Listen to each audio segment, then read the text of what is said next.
Ya, Assalamualaikum warahmatullahi wabarakatuh. Halo semuanya, di kali ini kita akan membahas tentang tenses. Nah, di bahasa Inggris itu ada 16 jenis tenses. Pertemuan kali ini kita akan membahas seluruh jenis tenses. So, harapan dari setelah pembahasan materi kali ini, kalian akan bisa menguasai 16 jenis tenses. Nah, ada 16 tenses di situ. Yang pertama adalah simple present, ada simple past, present future, past future, present perfect, past perfect, present continuous, past continuous, present perfect, future perfect, past future perfect, present future continuous, past future continuous, present perfect continuous, past perfect continuous, present future perfect continuous, sama past future perfect continuous. Nah, kalau kalian perhatikan baik-baik, di setiap tenses itu pasti akan mengandung antara present atau past. Semuanya pasti mengandung salah satu dari itu. Dan tidak mungkin mengandung dua-duanya. Tidak ada kan yang namanya simple present past tense. Tidak mungkin ada. Jadi, semua tenses itu pasti mengandung antara present atau past. Dan variasi bentuknya itu adalah future, perfect, maupun continuous. So, kalau kita tarik kesimpulan, kombinasi dari ke-16 tenses tidak akan lepas dari 5 komponen ini. Present, past, future, perfect, continuous. Gitu. Nah, hal pertama yang harus kalian pahami adalah untuk bisa masuk ke passive voice, kalian harus bisa memahami indikasi dari sebuah tenses di situ sendiri. Untuk mengindikasi sebuah tenses, maka kamu harus tahu karakteristik dari tiap-tiap komponen ini. Pertama adalah present. Kalau present itu dia mengandung to be, maka to be yang dipakai adalah is, am, atau are. Tapi kalau dia sebuah kalimat verbal, maka dia menggunakan verb 1. Nah, by the way, sebelum lebih lanjut lagi, kan kalimat itu, siapa tahu ada yang belum paham ya, kalimat itu kan ada disebut sebagai kalimat nominal dan kalimat verbal nih. Kalimat nominal itu adalah kalimat yang tidak mengandung kata kerja, dan kalimat verbal adalah kalimat yang mengandung kata kerja. So, perbedaan antara kalimat nominal dan kalimat verbal itu berada di keberadaan kata kerjanya. Nah, di sini she is happy, kamu nggak akan menemukan kata kerja di situ, maka disebut sebagai kalimat nominal. Sementara she goes to school, di sini kamu menemukan kata kerja goes, maka di sini dia mengandung verb, dikategorikan sebagai kalimat verbal. Kemudian lanjut ke 5 komponen. Nah, kalau dia present, dia menggunakan to be, is, am, are, verb 1, do atau does. Kalau dia past, itu dia menggunakan was, were kalau to be, verbnya verb 2. Kalau dia kalimat negatif, maka bentuknya verbal, dia menggunakan kata did. Untuk future, dia itu kan nggak bisa berdiri sendiri ya. Nggak ada future tense gitu doang. Harusnya ada present atau past. Nah, kalau dia berbentuk present, maka dia menggunakan will atau shall di situ. Kalau dia berbentuk past, dia menggunakan would atau should di situ. Untuk to be yang dipakai itu adalah be. Kalau yang future. Sementara untuk verb dia verb zero atau infinitive. Begitu. Kalau yang perfect, presentnya itu adalah has atau have, dan pastnya itu adalah had. Had itu digunakan untuk all. Tapi kalau has hanya untuk he, she, it. Sementara have itu untuk I, you, we, they. Begitu. Kemudian to be yang digunakan untuk perfect adalah been, sementara verbnya adalah verb 3 atau past participle. Untuk continuous, dia diindikasikan dengan to be, plus kalau dia kalimat nominal menggunakan to be-nya being, tapi kalau verbal menggunakan verb ing. Ini semua adalah indikator untuk bisa mengidentifikasi sebuah tenses. Kalau kamu lihat kalimat, lihat indikasi dari kelima komponen ini, kamu bisa mengindikasikan atau menentukan tenses dari kalimat itu. Contoh, he is telling the truth. Is di sini dia merupakan present. Sementara telling verb ing dia adalah continuous. So kalimat ini adalah present continuous tense. Begitu. Jadi hal pertama adalah kamu tentukan dulu apakah dia present atau past. Tentukan pertama itu. Setelah itu ke belakangnya itu ada apa. Nomor 2 ini, di sini ada would. Tentukan dulu apakah dia present atau past. Di sini would-nya ada kan ada di past tense nih. Nah, di sini kan. Maka dia pertama adalah dia past. Selain mengindikasikan dia adalah past, would juga menunjukkan bahwa dia adalah future di situ.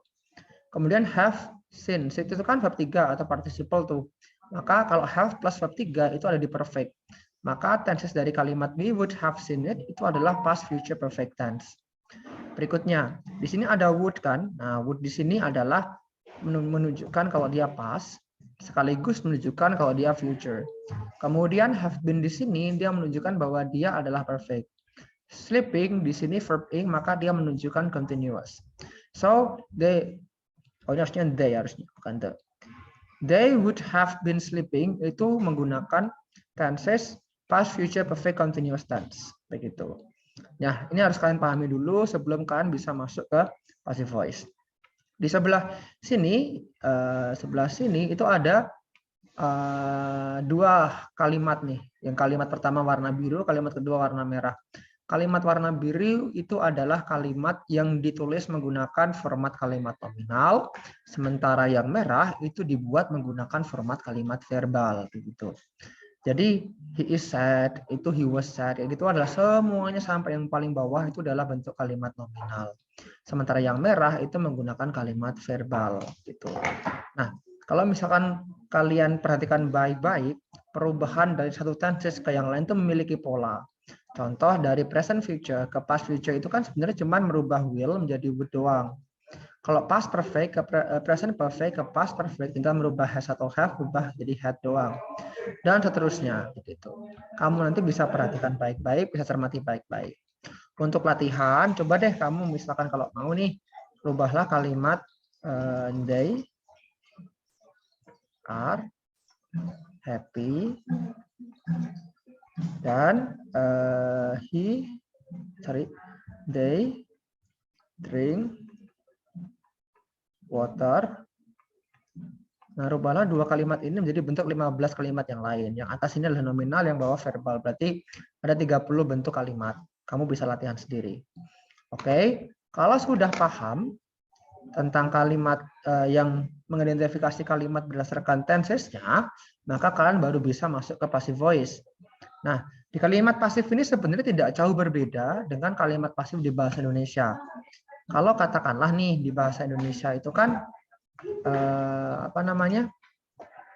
merubah kalimatnya itu kan sederhana dari kalimat aktif ke pasif ya. Contoh di sini adalah Jack memakan nasi.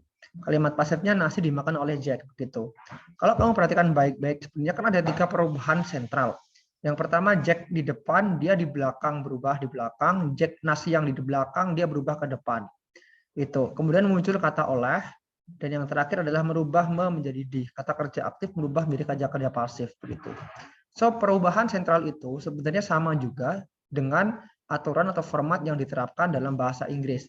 Kalau ingin merubah kalimat aktif menjadi kalimat ke pasif, itu sebenarnya misalkan ini A, bla bla bla B, tinggal dirubah aja B, by, bla bla bla by A. Kalau yang A, B menjadi BA itu kan karena merubah Jack nasi itu kan posisinya. Kemudian muncul kata by itu kan dari kata oleh tadi. Kemudian merubah nih, yang persoalan itu adalah merubah kata kerja aktif berubah menjadi kata kerja pasif di. Kata kerja pasif di itu dia menggunakan format to be plus verb 3 atau participle, past participle. Nah, di sini untuk menentukan to be verb 3-nya ini tinggal merubah kata kerja yang ada di kalimat aktifnya dirubah ke versi past participle-nya atau ke verb 3-nya selesai. Yang menjadi tantangan dari pembuatan kalimat pasif dari aktif itu adalah penentuan to be. Penentuan to be atau auxiliary verb yang sesuai dengan kalimat kayak gitu. Kita sedikit flashback ke yang tadi. Kalau komponennya itu ada present, past, future, perfect, continuous, maka kita perlu tahu nih to be-nya. Kalau present itu ada is, am, are, past itu ada was, were, future itu ada be, perfect itu ada been, continuous itu ada being. Nah, itu kamu harus kenalin dulu semua to be yang dipakai. Kalau is itu untuk is, she, it, am itu buat I, are itu you, we, they, was itu I, he, she, it, were itu you, we, they, gitu. Nah, di situ sebelum lanjut ke bentuk kalimat pasif juga harus diketahui nih, yang namanya pronoun itu akan berubah jika dia menjadi dari subjek ke objek. Kalau subjek itu seperti I, kalau objeknya adalah me, subjek she, objeknya adalah her, subjek he, objeknya adalah him, subjek they, dia akan berubah jadi them kalau objek, we, subjek, us, objek. Kalau you dan it, subjek dan objek sama, gitu. Nah, langsung aja kita ke contohnya. She eats rice. Nah, tinggal dibalikkan antara she yang di depan pindah ke belakang, tapi kan tidak she lagi. She di sini sebagai subjek benar she, tapi kalau dia objek berubah menjadi her. So di sini yang ditulis adalah her. Kemudian rice pindah ke depan, kemudian muncul kata by. Verb 3 dari eats adalah eaten. Gitu. Nah, untuk menentukan to be yang tepat, kamu harus tahu dulu tensesnya apa ini. Oh, she eats rice, dia itu present. Dia sementara kalau present itu dia punya 3 jenis to be. Is, am, are itu. Nah, itu kamu sesuaikan dengan subjeknya. Di sini subjeknya adalah it. It itu yang sesuai adalah is. So, kalimat pasif dari she eats rice itu adalah rice is eaten by her. Begitu. Kemudian contoh nomor 2, ada they drank milks. Milks pindah ke depan, kemudian they pindah ke belakang jadi them, kemudian muncul kata by, verb 3 dari drank adalah drunk. Nah, untuk penentuan to be harus tahu tensesnya dulu. Di sini adalah past tense. Maka pilihannya ada was atau were. Di sini mix itu diganti dengan they kan bisa pronounnya, maka sesuaikan dengan to be-nya yaitu adalah were. Begitu. So kata kalimat pasif dari they drank milks adalah milks were drunk by them. Untuk kalimat nomor 3, we will call them. We will call them ini we tinggal pindah ke belakang menjadi us, them pindah ke depan menjadi they. Verb 3 dari call adalah called, tuliskan by. Nah, untuk identifikasinya ini kan ada present ada future, Pak. Ada 2, Pak. Nah, pilihlah kalau ada kombinasi komponen seperti ini, pilihlah yang paling belakang, yaitu di sini adalah future-nya. Future itu punya to be adalah be. So, tuliskan be sini. Nah, kemudian komponen di depannya idenya tinggal dituliskan ulang aja, tinggal ditulis will lagi. So, kalimat pasif dari they will call them adalah they will be called by us. Gitu. Nomor 4 itu ada kalimat she has written 3 novels. Nah, she has written 3 novels ini 3 novels pindah ke depan, she-nya pindah ke belakang jadi her. Written kebetulan sudah verb 3, turunin aja. Kemudian jangan lupa kata by. Nah, ini kan present perfect, ambil yang belakang, berarti kan to be-nya adalah been, tuliskan been di sini. Idealnya has tinggal diturunkan doang, tapi kalau 3 novels itu kan they tidak sesuai dengan has, sesuai dengan have, kamu sesuaikan ke have. Jadi kalimat she has written 3 novels itu memilih kalimat pasif, 3 novels have been written by her. Begitu. Nah, kemudian untuk kalimat kelima nih spesial nih, ada she is reading the magazines. Nah, she-nya pindah ke belakang, the magazines-nya kan banyak, ada S-nya, pindah ke depan. Verb 3 dari reading adalah read. Nah, di sini ada present continuous. Continuous diambil yang belakang. To be-nya maka being, tuliskan being di sini. Tuliskan kemudian is-nya ini tinggal idealnya turunkan aja. Tapi kalau misalkan the magazines, they itu nggak cocok dengan is, cocoknya adalah dengan are. Ambil yang serumpun di present tense. So, kalimat pasif dari she is reading the magazines adalah the magazines are being read by her. Jatuhnya kalau kalimat pasif dari komponen dari kalimat yang mengandung continuous akan menggunakan 2 jenis to be. To be penanda bahwa dia adalah continuous, to be penanda bahwa dia yang lain. Karena untuk membuat kalimat continuous itu perlu to be, begitu. Contoh adalah he is going to school. Nah, itu ada is-nya padahal dia kalimat verbal. Karena memang syaratnya kalimat continuous seperti itu. Nah, contoh ke nomor 6. Sekarang ini yang paling panjang nih. He would have been hitting the man. He pindah ke belakang jadi him, the man pindah ke depan, muncul kata by. Verb 3 dari hitting adalah hit. Untuk rumus tensesnya kan would itu menunjukkan past, sekaligus future, have itu perfect, have been, hitting adalah continuous. Ambil yang paling belakang continuous, kemudian pasti dia menggunakan being. Nah, being ini kamu tuliskan di sini, kemudian dalam kotak ini kamu tinggal turunkan lagi aja. Would have been. So, kalimat pasif dari he would have been hitting the man adalah the man would have been being hit by him. Oke, itu saya rasa untuk pasif voice selesai. Jika ada pertanyaan atau hal yang belum jelas, silakan bisa ditanyakan ke saya atau melalui grup. Terima kasih, sukses buat ujian akhir semesternya ya.